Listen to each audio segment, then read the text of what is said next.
All right, welcome everybody. We've got some instructions right up on the board. I should see everybody grabbing their math books. I should also see you guys making name tents. Thank you, Katie. Joe, I see you making yours up. I see you making yours. Will, thank you. All right, go ahead and do that. We also have one more instruction for you. I want you filling out an index card. I want your name. I want something interesting about you. That could be favorite music, hobby, sports team, whatever. Some kind of fun fact about yourself. And I want a personal academic goal. What do you think I mean by that? Will, can you give me an example of like an academic goal? I want to raise my math score by 50 points. Awesome. So it could have to do with the SAT. It could have to do with getting into college. It could be your GPA, anything like that. Academic goal, having to do with school. All right, I'll give you guys about a minute to finish all three of these things.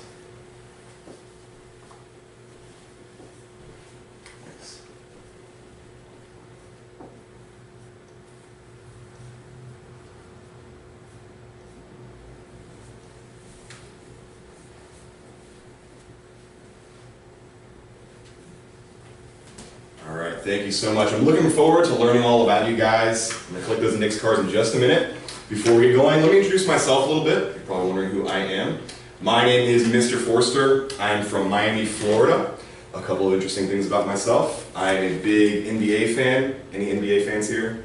Anybody? Katie, yeah? Who do you like? I like the Bulls. Bulls, all right, repping the hometown. I like that, all right. Anybody else? Anybody like the Miami Heat? I'm a big diehard Miami Heat fan.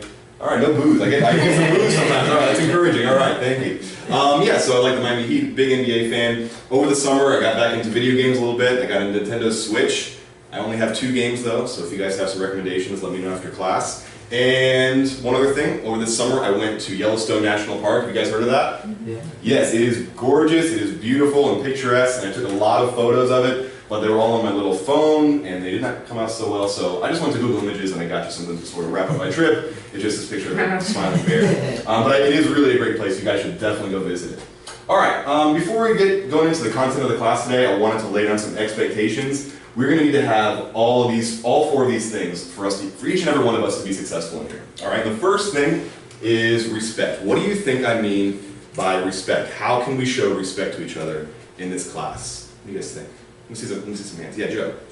Just raising our hands and not talking when other people are talking. Exactly. Doing a great job of that so far. All of you have been doing a great job of that so far.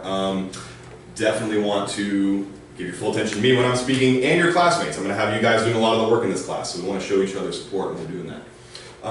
Yeah, Will? Like, don't laugh at someone if they're wrong. Awesome. So I really like that one. We are expecting you guys to be wrong sometimes. If we're not wrong in here, we're not really making growth. So I really want to encourage you guys to put yourself out there. Be confident, but be okay with being wrong as well. That's where we're going to make our growth. All right, thank you for that, Will. Second is participation. Joe, Will, thank you guys for participating. Let's get somebody else participating here. What else? What do you think I mean by that? How are we going to participate in here? Yeah, sit up, yeah. Actively doing your work and turning it in and group work stuff. Excellent, yes. So we want everybody, 100% of you guys, giving 100% each time. And I'm calling on a few of you guys and, taking volunteers. I also may call on you. So we'll do a cold call situation. And like I said, we might not always know an answer, like Will said. What can you do in that situation if you're not sure of the answer and I call on you? What do you think you can do? What would be an example? Yeah, Katie, what do you think? You could ask a question. Ask a clarifying question. I like that a lot. Yeah, that lets me know exactly where the problem is, right? Anything else you can do? Yeah, sit up, yeah. You can still try. Exactly, just like Will said, yeah, definitely try. Don't be afraid to be wrong. That's where we're going to see our growth. All right. So participation. The next thing is no complacency. We've got a vocabulary word up here, complacency. Has anybody ever heard of this word before? Complacency. See some frowning heads, all right? Frowning faces. What do you think? Complacency. All right, so let's learn what this word means. Complacency means settling. Like you're doing pretty well. Maybe you've got a couple questions right, you're moving quickly, maybe even more quickly than the rest of the class. And you're saying, I'm okay with that. I'm shutting down. I'm good to go. I'm done. Do we want that in this class? What do you guys think? Shaking heads, right? No, we don't want that. So let's say that happens. Let's say you're in your book, we're doing our assignment, you finish really quickly. What is something that you can do to be not complacent, to be the opposite of complacent? What can you do? Will, what do you think? You can check your work. Check your work, absolutely, yeah. What else? Anything else, Katie? Maybe help a neighbor. Help a neighbor, yeah. When you help somebody else, you're reinforcing what you know, and you're also bringing the class along with you. That is excellent. Yeah, what else could you do? So you see the size of these math books? Do you think we're going to be getting to every single page of this book? Probably not. We're not really on schedule to go over every single page of this, but if you do work ahead in the book, I can absolutely give you feedback either this class or the next. So feel free to move forward in the book, push yourself. Don't want to see anybody being complacent. The last thing, collaboration. All right, so we are going to do a lot of independent work, but we also are going to work together. We want to help each other in this class, and I want to do a little bit of that right now. So let's go ahead. I see we've got a pair here, Katie and Will. I see we've got Svetov and Joe. Let me have you guys pair up, and I want you to work together on this exercise I'm about to explain. I have 3 concepts up here. I'm going to explain each one of them, and I want you guys to be working together to rank them in order of importance. What's the most important, second most, third most?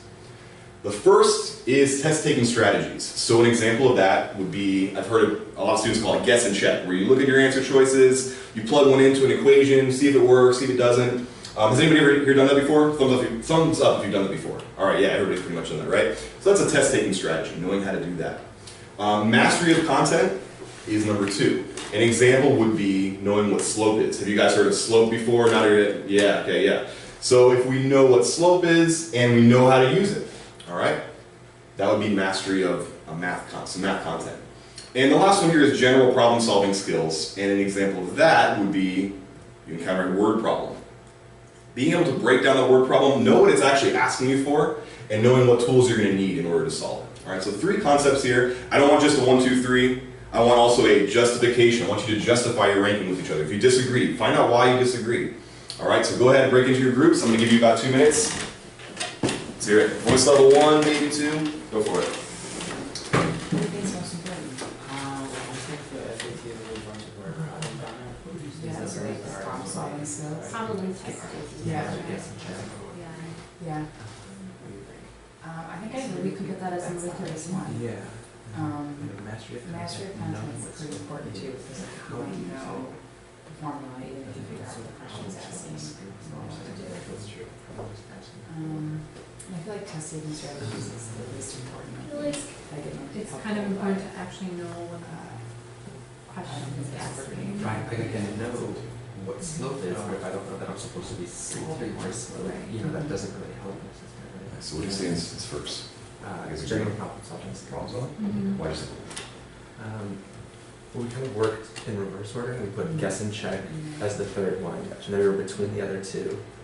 And so kind of looking at the examples, we said we could know what slope is, but if we don't know when to use it or when to use it in a word problem, it doesn't help us per se. All right, so thank you guys. I heard some really great conversations here, and I want to kind of bring everything back. I heard some differences in rankings here. Would anybody like to share their ranking? Will, go ahead. Yeah, what did you say your ranking was? We said going in reverse order, so Yeah. 1, 2, 3. So you're starting with general problem-solving skills. Tell me, why did you think problem-solving skills was so important? Just because the SAT has a bunch of word problems on it. Yeah. So, and those are like the hard questions. So. And I even heard you talking with Caitlin about like putting yourself in a scenario where you had a word problem, right? Can you walk me through that? So let's say you had a word problem on the test, right? Why would this come in handy? Maybe even if you knew the content, right? Why would you need this? You have to know what the question is asking before you can know what to do. Yeah, so in this example, right, if we have a slope problem, but it's in the context of a word problem, we might not even know it's a slope problem, right? Yeah, so we kind of have to have the skill. That's a great explanation for why this is so important. And then you said mastery of content 2, and then you said test-taking strategies 3. Yeah, why did you say test-taking strategies was the least important, Katie? Because it might help you when you're out of your other options, but it's probably not the first thing you should start with. Yeah, so it's a great backup plan. Also, strategy really comes into play for timing, right? So I know a lot of you guys felt a little bit of a time crunch in the SAT. Yeah, I've seen some nodding heads, yeah. So strategy can help a little bit with that. What did you guys say, Joe? What did you say about mastery of content? Do you think that was important? Yeah, we put that one as our second one as well. Okay. Above guess and check, again, guess and check could get you so far, but if I then don't remember anything, right? If I've never really learned anything, kind of where is that going to take me? And so that's when we put that mastery in the middle, above guess and check. All right, so the class is in agreement that this is really important. This is also pretty important, and this is maybe not important, but maybe the least important, right? So mastery of the content. Let's go back to this example. We were talking about a word problem. It's about slope. We had to have the problem-solving skills to understand that the problem was even about slope, right? But in that scenario, We're assuming that we know what slope is too, right? Did you still have to have this mastery of content? You did, yeah. So, very important, right? Necessary. Mastery of content is pretty much going to be necessary for basically every question you have in the SAT. This, a lot of them will be important. This will be important. And this is sort of like a little sprinkling on top, a little, kind of, to help us. But yeah, number one, what do you guys think now? So, what would you say? Now that we've talked about it a little bit, what would you say would be number one? Well, because you said the mastery of content is necessary, Yeah. I would say number one. Yeah, so I think the ranking here is 1, 2, and 3, but I think you guys gave a really great explanation, especially for why this problem solving can be really important, especially for the SAT. All right, let's get to some content. Let's do that. We said that's the most important. Let's do some of that. So, linear equations. I want everybody to be flipping over to page 150 in your math books. Thank you, Katie. Thank you, Will. Stuff. All right, we should see this at the top left corner of page 150, 5x minus n equals 35. We're solving it for x. Linear equation, that's the title of my slide. It's in this guiding question that you have on your worksheet. What is a linear equation? Can somebody tell me in their own words what a linear equation is? Linear equation, yeah, Will. It's an equation with one variable and no exponents. No exponents? Okay, yeah, actually I think it's a pretty good complex explanation there. What do you see in this word linear? Line. So it also says line. Yeah, Katie, line. Yeah, a line. So I think Will, you had some really good points there. It's more simply, a linear equation is the equation of a line. All right, now later in some of our future classes, we're going to see those lines plotted out on graphs. For today, we're going to be looking at them sort of in their equation form. All right, and then here's, I think, Will, you were talking about this. How do we solve a linear equation with only one variable? Yeah? How do we solve a linear equation with only one variable? How do we do that? Can somebody throw me one idea? What do we need to do? Yeah, Kate?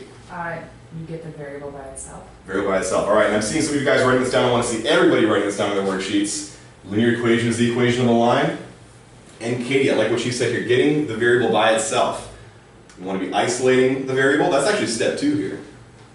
And what do I have? Go ahead and read that for me, Joe. What do we have in number 1? Number 1, combine like terms. Combining like terms. Does anybody know what I mean by like terms? What do I mean by like terms? We can, go ahead, Soph. Yeah. Things that are the same. Things that are the same. So in our example here, we've got 5x minus 10 equals 35. What are the things that look the same? What are the things that I can combine? Katie, yeah. The numbers, so you would add 10 to both sides. Numbers, yeah, I can combine numbers, and you use the word adding, right? Adding or subtracting. That's what I mean when I say combining. I can add them together, I can subtract them from each other.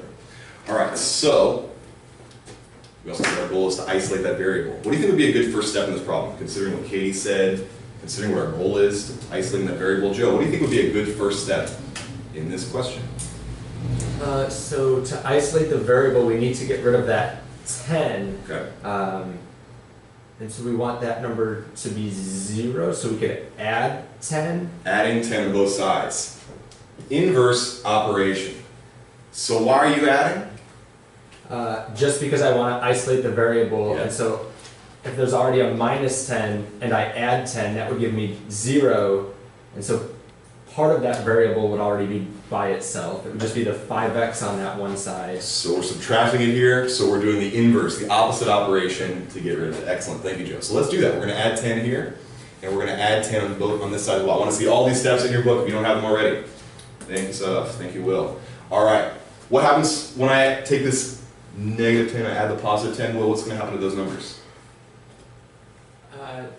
35 plus 10 is 45. 35 plus 10 is 45, so these two numbers, yes. Well, why did I actually add 10 on both sides? Why am I doing that? Because you want to get rid of the minus 10. I want to get rid of this, yeah, so I definitely want to do that over on this side, right? Negative 10 plus 10. Yeah. Yeah, why am I also doing that on this other side? Because Set up? Yeah, go ahead. Sorry. That's good. You have to do whatever you do on one side, you have to do on the opposite side of the equal sign. You have to keep things balanced, right? If I do something to one side of an equation, I have to do it to the other side as well. All right, so let's go ahead and move down to the next step here. Katie, what happens when I take negative 10, add 10 to it? They'll go away to cancel. Excellent, so I'll cross that out. So And then, Will, you told me before 35 and 10 was? 45. 45, all right, so I'm dropping down the equal sign. I'm getting 45 over here. That's gone. Left side of my equation, Joe, what's left? 5x. 5x. All right, so now I've combined like terms. We said there are regular old numbers, 10 and negative 10 and 35. Combine them. What is there left to do? Remember, what is my goal? X by itself, isolate my variable, right? It's almost isolated. It's pretty close. Just 5x equals 45, right? What do I have to do next? What's my last step here, Katie? Divide by 5 on both sides? Why are you dividing by 5? Because it's the opposite of multiplication. Inverse operation, right? This 5 is being multiplied by our x. Let's do that. Let's all divide by 5 on both sides to keep it balanced.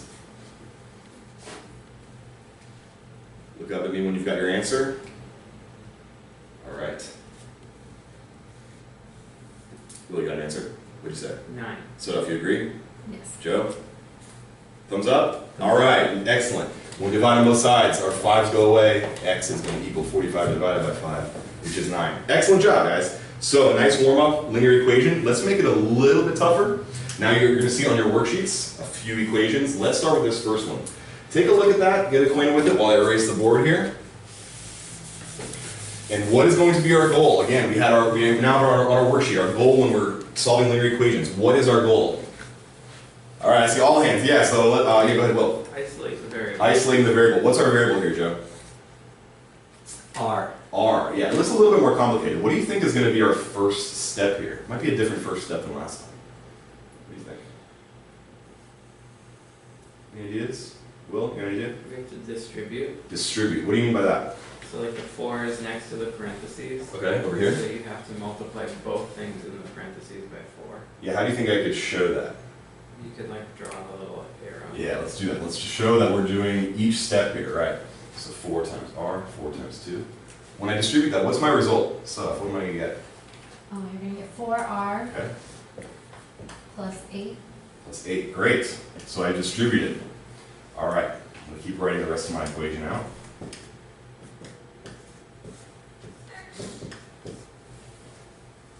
What am I going to do next, Katie? I would distribute on the other side too. Yeah, let's do that. So All right. we did 3 times 4, 3 times 4, which is 12. 12. And then 3 times minus r, which is minus 3r. Just 3R, right? Doing this right? Am I doing this No, no, right? no, you got a No? negative sign. Negative sign, yeah. Yeah. You think that's a common mistake? Yeah. Yes, yes. Definitely want to watch out for these negative signs when we're distributing. I like to circle them sometimes. Make sure I see them. Yeah, we want to have a subtraction sign there.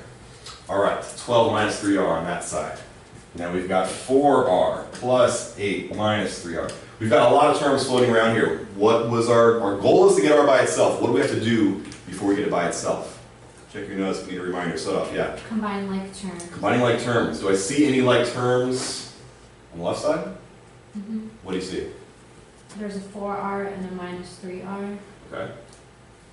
What can I do with those? You can combine them, so 4 minus 3 is 1, so it would just be r.